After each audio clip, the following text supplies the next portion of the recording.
చెప్పండి అంకుల్. అమ్మా దర్శిని, ఎక్కడున్నావమ్మా? నేను ఆఫీస్ మీటింగ్లో ఉన్నాను. ఏంటో త్వరగా చెప్పండి అంకుల్. ఆఫీసులో ఉన్నావా? అదేమిటమ్మా, హాస్పిటల్కి వస్తావనుకుంటే ఆఫీసులో ఉన్నానంటున్నావు? సారీ అంకుల్, నేను అక్కడికి ఈవినింగ్ వద్దాం అనుకుని ఆఫీస్కి వచ్చేసాను. చూడమ్మా దర్శిని, నిన్న ఆఫీసులో పనుందని వెళ్ళిపోయావు. ఇవాళైనా హాస్పిటల్కి వస్తావనుకుంటే ఆఫీస్ అంటున్నావు. ఏమిటమ్మా ఇది? ఇక్కడంతా ముఖ్యమైన పని ఉంది. అదేం లేదంకుల్, జస్ట్ రొటీన్ వర్కే. నాకు ఆఫీస్కి లీవ్ అంటే అస్సలు నచ్చదు. నేను చదువుకున్నప్పుడు అంతే, స్కూల్లో కాలేజ్లో నో లీవ్స్. అవునంకుల్, మీరేంటి అంత ముఖ్యమని అడుగుతున్నారు? దిలీప్కి హోటల్ ఫుడ్ అంటే అస్సలు పడదు. మీ అత్తయ్య వంట చేయటానికని ఇంటికెళ్ళింది. నువ్వైనా వస్తే దిలీప్కి కాస్త ఆసరాగా ఉంటావని పిలిచానమ్మా. అయ్యో, అలా వర్క్ మధ్యలో వదిలేసి రాలేను అంకుల్. నేనేమైనా స్టూడెంట్ నా ఎప్పుడంటే అప్పుడు రావడానికి. సాఫ్ట్వేర్ ఇంజనీర్ని, టీమ్ లీడర్ని. కొంచెం అర్థం చేసుకోండి. చూడమ్మా దర్శిని, నువ్వు సాఫ్ట్వేర్ ఇంజనీర్ అయినా టీమ్ లీడర్ అయినా దిలీప్కి భార్యవని, ఈ ఇంటి కాబోయే కోడలు అనే మాట మాత్రం గుర్తుంచుకోమ్మా. అంకుల్, ట్రై టు అండర్స్టాండ్ మీ. దిలీప్ ని చూడాలని నాకు మాత్రం ఉండదా? కానీ హాస్పిటల్స్, మెడిసిన్స్, ఇంజెక్షన్స్, ఆ స్మెల్ నాకు నచ్చదు. అందుకే నేను అక్కడికి రాలేను. కోపం తెచ్చుకోకుండా అర్థం చేసుకోండి. అర్థమైందమ్మా, అన్నీ అర్థం అవుతూనే ఉన్నాయి. నువ్వు అక్కడే ఉండి నీ పని చూసుకో, ఇక్కడ నా కొడుకుని చూసుకుంటాను. అంకుల్, అంకుల్,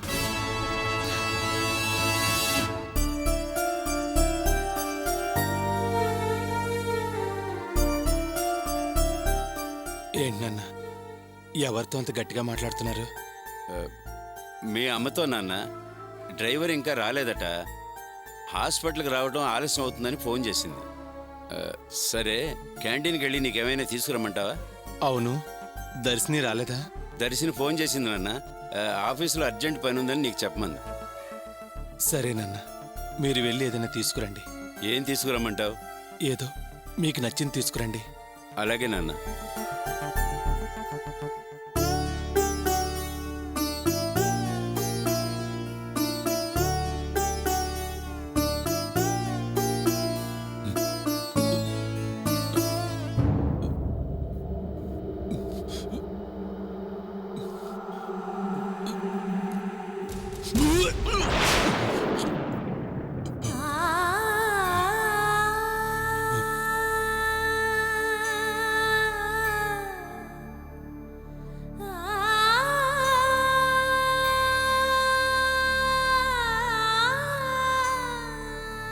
కంట్రోల్ చేసుకోవద్దు, పర్వాలేదు, ఉమ్మేయండి.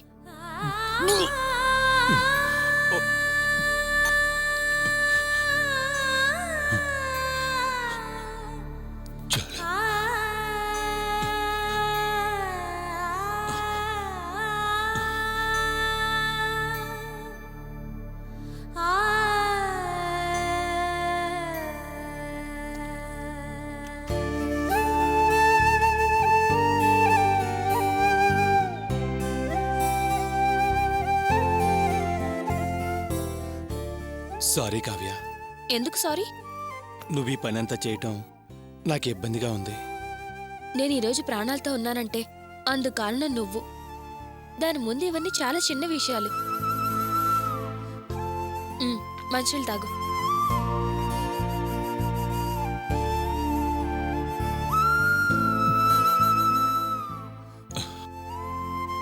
థ్యాంక్స్ కావ్య. థ్యాంక్స్ దేనికి? థ్యాంక్స్ చెప్పకుండా ఉంటే నీకు హెల్ప్ చేయడం నాకు సంతోషమే. దిలీప్, నాన్న టిఫిన్ తీసుకొచ్చారా? తెచ్చాను నాన్న. అంకుల్, నన్ను బయటికి పంపేయకండి. ఆ రోజు దిలీప్ని చూడొద్దని గెంటేశారు. ప్లీజ్ అంకుల్, ఓసారి చూసి థ్యాంక్స్ చెప్పి వెళ్దామని వచ్చాను. ఇంతలో వామిటింగ్ చేసుకున్నాడు, క్లీన్ చేశాను, అంతే. ప్లీజ్ అంకుల్, నన్ను వెళ్ళకొట్టద్దు. దిలీప్ నా ప్రాణాలు కాపాడిపోయి ఈ పరిస్థితి తెచ్చుకున్నాడు. ఇలాంటి టైంలోనైనా చిన్న చిన్న హెల్ప్ చేయడానికి నాకు పర్మిషన్ ఇవ్వండి ప్లీజ్ అంకుల్. భయపడకమ్మా, నేను నిన్నేమీ అన్నా. కన్న తండ్రిని నేనే వాడికి అక్కితే చేయి పెడతానో లేదు. నువ్వు అదేమీ ఆలోచించకుండా చేతులు అడ్డం పెట్టి క్లీన్ చేసావమ్మా. అది నా మనసును కరిగించేసిందమ్మా. నీలాంటి మంచి అమ్మాయితో నేను మీ ఆంటీ చాలా తప్పుగా ప్రవర్తించామమ్మా. మమ్మల్ని క్షమించమ్మా. ఏంటంకల్ అంత పెద్ద పెద్ద మాటలు? ఇదిగో ఈ మంచితనం వల్లే నీ ఫ్రెండ్షిప్ కోసం దిలీప్ ఆరాటపడుతున్నాడమ్మా. ఇప్పుడు నాకు చాలా సంతోషంగా ఉందమ్మా. అమ్మా ఇదిగో ఇది నీ చేత్తోనే వాడికి తినిపించు. నిజంగా అంటున్నారా అంకుల్? మనస్ఫూర్తిగా అంటున్నానమ్మా. ఇదిగో తినిపించు. బాబు దిలీప్, నేను వెళ్ళి డాక్టర్ గారిని కలిసి వస్తాను. సరే నాన్న.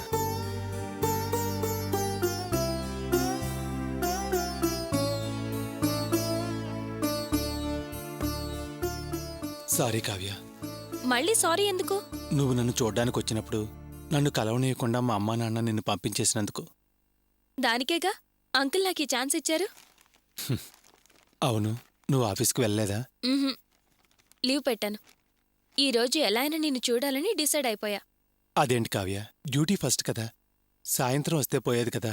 సాయంత్రం వస్తే అందరూ ఉంటారు, చూడటానికి కుదరదు.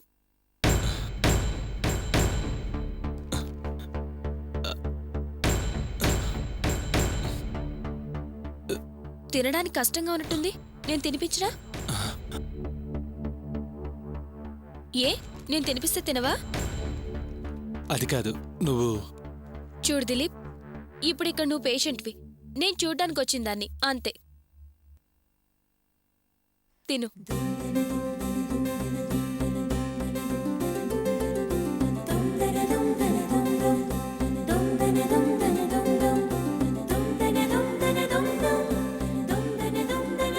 భాగ్యం, భాగ్యం, రండి బావగారు, రండి కూర్చోండి బావగారు. అదేంటి బావగారు ఇక్కడ దాకా వచ్చి అక్కడే నిలబడ్డారు? ఏంటి ఆలోచిస్తున్నారు? భాగ్యం, ఇంటికొచ్చిన వాళ్ళని లోపలికి రమ్మనవా? రండి అన్నయ్య గారు. రండి బావగారు, రండి. ఇలా కూర్చోండి. భాగ్యం, మంచినీళ్ళు తీసుకురా. అలాగే.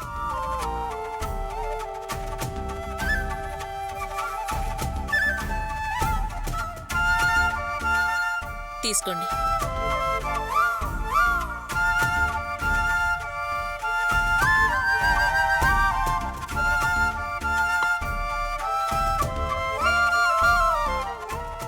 ఏంటి భాగ్యం అలా చూస్తున్నావు? మేమిద్దరం కలిసి వచ్చినప్పుడే నీకు విషయం అర్థమై ఉంటుంది. నిన్న జరిగిన విషయాన్ని మరిచిపోయి ఉండవనుకుంటాను. మన రాణిని అర్చన కాపాడి ఇంటిదాకా తీసుకొచ్చి దించి వెళ్ళింది, అవునా? అవును బావగారు, అది ఎప్పటికీ మర్చిపోలేని విషయమే. అలాగే వాళ్ళ అర్చనను మన గోపి కాపాడి వాళ్ళకి అప్పగించాడు. అది వాళ్ళు మర్చిపోరనుకుంటాను. అందుకే బావగారు మన ఇల్లు వెతుక్కుంటూ వచ్చారు. అవునమ్మా, నిన్న అల్లుడు గారు అర్చనని ఇంటి దగ్గర దిగబెట్టి వెళ్ళాక నాకు నిద్ర పట్టలేదు. నా కూతుర్ని మర్చిపోయానన్న మీ అబ్బాయే దాన్ని కాపాడి ఇంటికి తీసుకొచ్చాడు. అలాగే నా కూతురు మీ అమ్మాయిని కాపాడింది. దీన్ని బట్టి ఇద్దరికీ రెండు కుటుంబాల మీద ప్రేమ ఉందని తెలుస్తుంది. ఇంకా వాళ్ళని అలాగే విడివిడిగా వదిలేసి ఊరుకుంటే మనం అసలు కన్నవాళ్ళం అనిపించుకోం. అందుకే వీరిని కలిసి మేము ఓ నిర్ణయానికి వచ్చి మీ దగ్గరకు వచ్చాం. ఆ నిర్ణయం ఏమిటా నేనా అలా చూసేది? వాళ్ళిద్దరినీ కలపాలని. అది ఇప్పుడు నీ చేతుల్లో ఉంది. నా చేతిలో ఉండడం ఏంటి బావగారు? నేనేమన్నా వాళ్ళిద్దరిని విడదీస్తున్నానా? నా చుట్టూ అమ్మ అమ్మ అంటూ తిరిగేవాడు బాగుండాలనే కదా వేరే కాపురానికి నేను కూడా సరేనంది.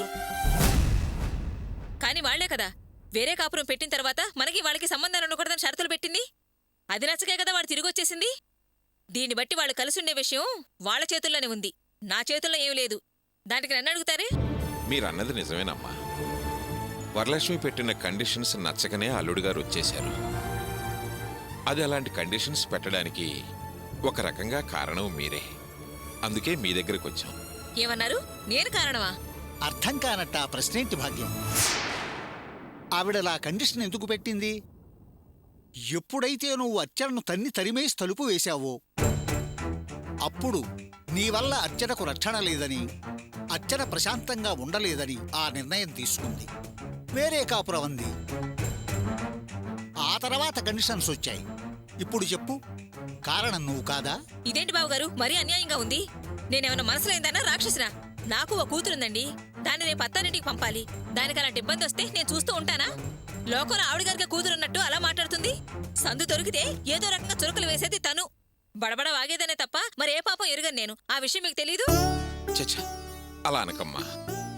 మేమెవరూ మిమ్మల్ని అలా అనుకోవటం లేదు. మీరు అర్చనను కొట్టడం వల్ల అది బయటకు వెళ్ళిపోయింది. తర్వాత జరిగింది మీకు తెలుసు.